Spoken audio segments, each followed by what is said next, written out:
प्रिय भक्तों, आज का मंत्र इतना अद्भुत है कि आज हम उस मंत्र के ज़रिए अपना भाग्य भी चमका सकते हैं और जितनी भी पूरी बीमारियां हैं उनको समस्त तरीके से नष्ट कर सकते हैं। घर में धन की कमी बनती है, पैसा नहीं आता है या कलेश बनता है या लड़ाई झगड़े शुरू हो जाते हैं, तो आज ऐसे ही मंत्र का उच्चारण करने से आज आपके समस्त द्वेष या घर में जितने भी बाधाएं उत्पन्न हो रही है या शत्रु दोष बन रहा है समस्त तरीके से नष्ट हो जाएगा, क्योंकि आज के दिन यह मंत्र बोलना बहुत ही शुभ माना जाता है। और प्रिय भक्तों, यह मंत्र बहुत ही महान है।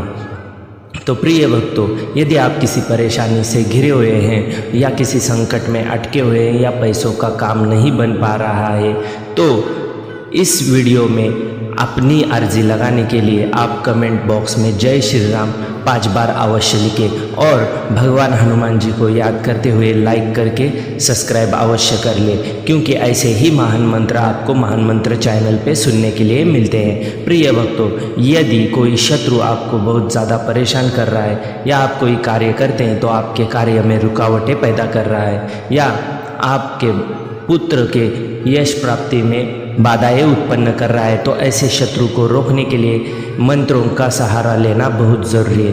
क्योंकि हम शत्रु को कुछ ज़्यादा नुकसान नहीं पहुंचा सकते हैं, लेकिन प्रभु के समक्ष अर्जी लगाने से हमारी इच्छा जल्द ही पूरी हो जाती है। जो इच्छा रख कर आप मंत्र जाप करोगे तो वही इच्छा हनुमान जी महाराज पूरी करते हैं। तो प्रिय भक्तों, इस मंत्र का जाप आपको सरल भाषा में 108 बार करना है। इस मंत्र जाप को 108 बार जो भी व्यक्ति करता है, हनुमान जी महाराज की कृपा उस व्यक्ति पर प्राप्त होती है। इस मंत्र के जाप से घर का नज़र दोष, घर में वास्तु दोष होता है या किसी भी प्रकार की बाधाएं उत्पन्न होती है या हमारे ही परिवारजन के कुछ व्यक्ति होते हैं जो हम पे बाधाएं उत्पन्न करते हैं, तो उनका समस्त तरीकों से नाश होना शुरू हो जाता है। तो प्रिय भक्तों, शत्रुओं का नाश करना है तो बहुत ही ज़रूरी है इस मंत्र का उच्चारण। और मंत्र उच्चारण पाठ शुरू करते समय जब भी आप मंत्र उच्चारण पाठ सुन रहे, कहीं पर भी बैठे हो या लेटे हुए भी आप इस मंत्र का जाप सुन सकते हैं, लेकिन मंत्र को आधा अधूरा ना सुने, जिससे मंत्रों का प्रभाव आपके जीवन में नहीं हो पाएगा। तो प्रिय भक्तों, आज का दिव्य और अद्भुत महान मंत्र है ओम मम शत्रुनाशाय हनुमते नमः। ओम मम शत्रुनाशाय हनुमते नमः। ओम मम शत्रुनाशाय हनुमते नमः। ओम मम शत्रुनाशाय हनुमते नमः। ओम मम शत्रुनाशाय हनुमते नमः। ओम मम शत्रुनाशाय हनुमते नमः। ओम मम शत्रुनाशाय हनुमते नमः। ओम मम शत्रुनाशाय हनुमते नमः। ओम मम शत्रुनाशाय हनुमते नमः। ओम मम शत्रुनाशाय हनुमते नमः। ओम मम शत्रुनाशाय हनुमते नमः। ओम मम शत्रुनाशाय हनुमते नमः। ओम मम शत्रुनाशाय हनुमते नमः।